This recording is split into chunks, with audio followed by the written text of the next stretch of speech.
Hmm. Baik, assalamualaikum warahmatullahi wabarakatuh. Sebelumnya Waalaikumsalam. saya dari kelompok 4 yang beranggotakan, saya sendiri Eriska Kiki Safitri, lalu ada Muhammad Farid dan Salsabila Putri yang akan, membahas terkait, hasil diskusi kami terkait, artikel etika Islam dalam distribusi dan penggunaan obat sebagai salah satu tugas dalam, mata kuliah Al-Islam Muhammadiyahan. Untuk artikel ini kami juga bersama dengan 2 pembimbing yaitu ada Pak Darojat dan Pak Agus Siswanto. Sebagai pemenuhan dalam memenuhi, tugas, Magister Ilmu Farmasi Universitas Muhammadiyah Purwokerto. Baik, untuk yang pertama yaitu terkait abstrak. Jadi, seiring berkembangnya praktek-praktek pengobatan dalam dunia kesehatan, melahirkan banyaknya metode pengobatan yang berbeda dengan ilmu kedokteran modern. Maka dari itu perlu untuk melaksanakan pengobatan yang mengatasnamakan pengobatan Islam agar mendapat kebaikan dan kesejahteraan hidup. Dalam pelaksanaan pengobatan dibutuhkan suatu obat. Saat ini obat banyak digunakan sebagai lahan bisnis dalam meningkatkan perekonomian, dan distribusi merupakan salah satu komponen penting dalam perekonomian. Perekonomian sendiri yang merupakan salah satu tonggak kesejahteraan manusia telah diatur dalam Islam dengan baik untuk mengantarkan manusia menuju kebahagiaan hidup. Di sini metodologi penelitian yang digunakan pada penelitian artikel ini yaitu menggunakan metode kualitatif dengan jenis penelitian pustaka. Adapun bahan-bahan yang menjadi sumber primer dalam penelitian ini adalah ayat-ayat Al-Quran dan hadis-hadis yang berkaitan dengan etika, distribusi, dan penggunaan obat, termasuk kitab-kitab, buku-buku atau hasil-hasil penelitian yang berkenaan dengan tema bahasan dalam penelitian ini.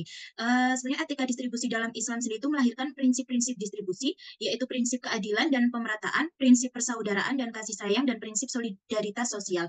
Dalam melaksanakan pengobatan dan dengan penggunaan dan distribusinya diperlukan prinsip-prinsip kesejahteraan dan keadilan. Dalam artikel ini, kata kunci yang penting yaitu ada distribusi, penggunaan obat, kesejahteraan, dan keadilan.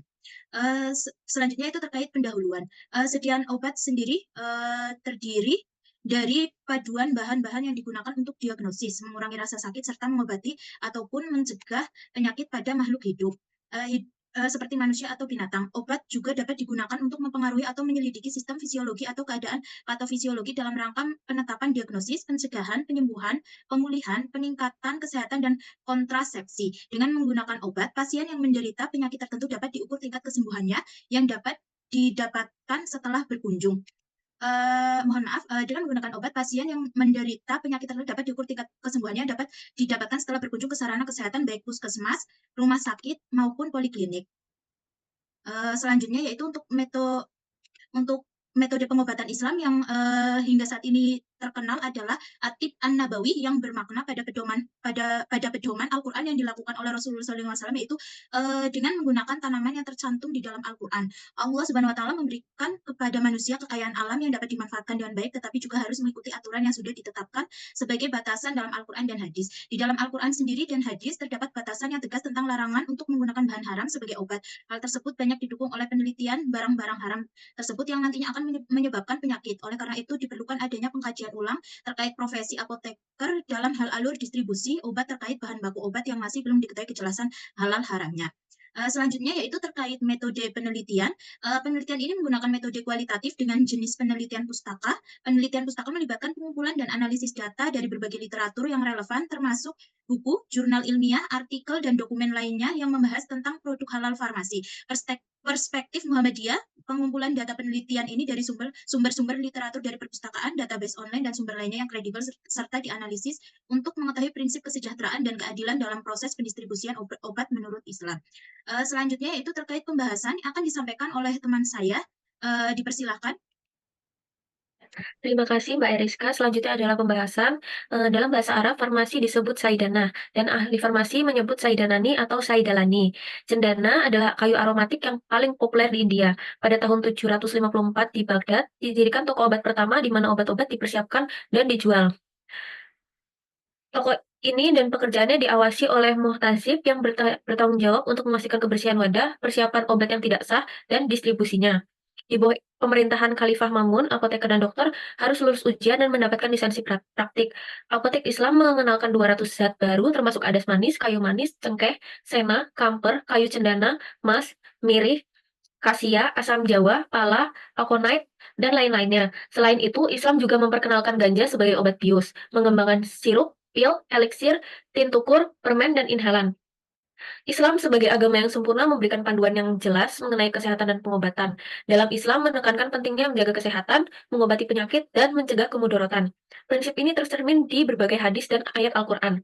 Dengan demikian, perkembangan ilmu kefarmasian dalam perspektif Islam harus selalu mengembangkan nilai-nilai etis dan moral yang sudah diajarkan oleh agama. Sementara itu, Muhammadiyah sebagai salah satu organisasi Islam terbesar di Indonesia memiliki perhatian besar terhadap pengembangan ilmu dan pendidikan, termasuk di bidang kesehatan. Lalu Muhammadiyah itu sendiri berkomitmen untuk memajukan kesejahteraan umat melalui berbagai inisiatif kesehatan yang berlandaskan pada prinsip-prinsip Islam. Lalu organisasi ini juga berperan aktif dalam mendirikan institusi pendidikan dan pelayanan kesehatan. Ilmu kefarmasian dalam perspektif Islam dan Muhammadiyah merupakan bidang ilmu yang mempelajari obat-obatan mulai dari sifat, cara kerja, dan pembuatannya hingga cara penggunaannya. Dalam konteks Islam dan Muhammadiyah, ilmu farmasi memiliki peran penting dalam menjaga kesehatan umat manusia dan mewujudkan nilai-nilai Islam. Seperti yang kita tahu, Islam ini memandang kesehatan sebagai nikmat Allah Subhanahu wa taala yang harus disyukuri dan dijaga. Dalam Al-Qur'an terdapat banyak ayat yang menekankan pentingnya menjaga kesehatan seperti dalam Quran surat Al-Baqarah ayat 195 yang menyebutkan bahwa dan janganlah kamu membunuh dirimu sendiri karena sesungguhnya Allah Maha Penyayang kepadamu. Ayat ini menunjukkan bahwa menjaga kesehatan merupakan kewajiban bagi setiap muslim. Islam juga menekankan pentingnya etika dan moral dalam setiap aspek kehidupan, termasuk dalam aspek kefarmasian. Ilmu pengobatan terus berkembang hingga hari ini, lalu dengan demikian ilmu farmasi telah berkembang melalui berbagai tahapan sejarah yang panjang, termasuk di era tradisional atau kuno hingga era modern. Next.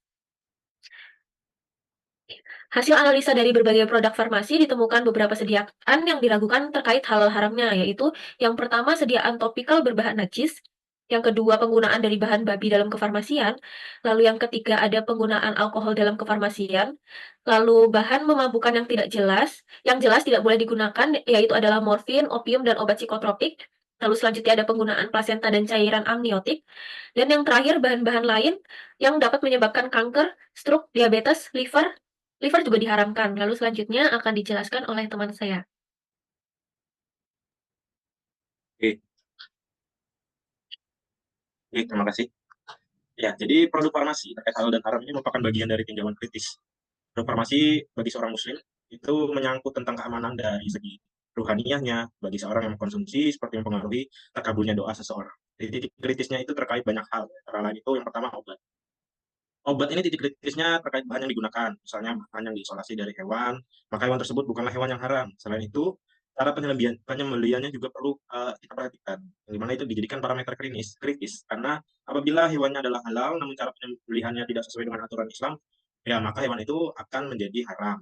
Kemudian yang kedua ada zat aktif. Zat aktif seperti apa? Seperti hormon, enzim, vitamin. Itu juga perlu kita cermati. Hal ini terkait tentang bioteknologi, apakah produk ini berasal dari mikrobil yang haram, kemudian media perbanyakan, media penyegaran.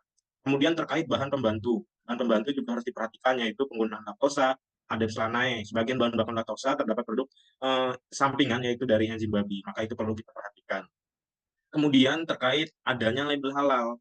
Nah, label halal ini akan memudahkan masyarakat untuk menentukan obat ataupun kosmetik yang akan digunakan. Artinya label halal ini sebagai tanda bahwa obat-obat itu halal digunakan. Jadi menggunakan yang namanya sertifikat halal, yaitu merupakan izin dari fatwa MUI.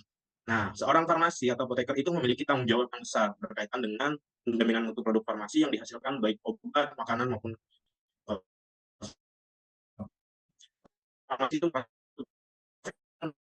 komitmen dari pihak jadi untuk mewujudkannya dibutuhkan tenaga farmasis yang benar-benar mengerti bidangnya dan memiliki sikap sesuai dengan profesi yang disandangnya. Sebagai farmasis muslim maka dituntut juga untuk memiliki kepekaan pada kebutuhan mengkonsumsi obat dan makanan yang berstatus halal itu merupakan suatu kewajiban bagi kaum muslimin. Islam menghendaki kehati-hatian kita dalam membuat serta mengkonsumsi segala sesuatu, termasuk obat. Jadi tujuan kehati-hatian ini untuk mengantarkan manusia kepada kemuliaan dan kebahagiaan yang hakiki. Nah, aturan-aturan Islam ini terbukti secara etis meningkatkan kualitas hakiki kehidupan manusia. Beberapa pengecualian yaitu terkait konsep darurat pengobatan. Seperti apabila terdapat bahaya jika tidak menggunakan obat ini, tidak ada obat lain sebagai pengganti obat selain obat yang diproduksi dari bahan haram. Nah, kalau contohnya seperti itu, maka Islam memperbolehkan karena itu keuntungannya lebih banyak daripada mudaratnya. Nah, pembahasan tentang kehalalan haram suatu bahan obat ini mempunyai prinsip-prinsip tersendiri. Jadi, apoteker di sini betul-betul harus memahami terkait hukum Islam dan juga mampu mengaplikasikannya serta mengimplementasikannya pada pembuatan obat. Jadi pengetahuan tentang Islam oleh apoteker ini sangat diperlukan. Jadi tidak hanya tentang obat tetapi juga tentang hukum-hukum Islam seperti itu. Nah, berikut kesimpulannya, distribusi sendiri dapat diartikan penyaluran atau pengiriman kepada beberapa tempat. Distribusi dalam Islam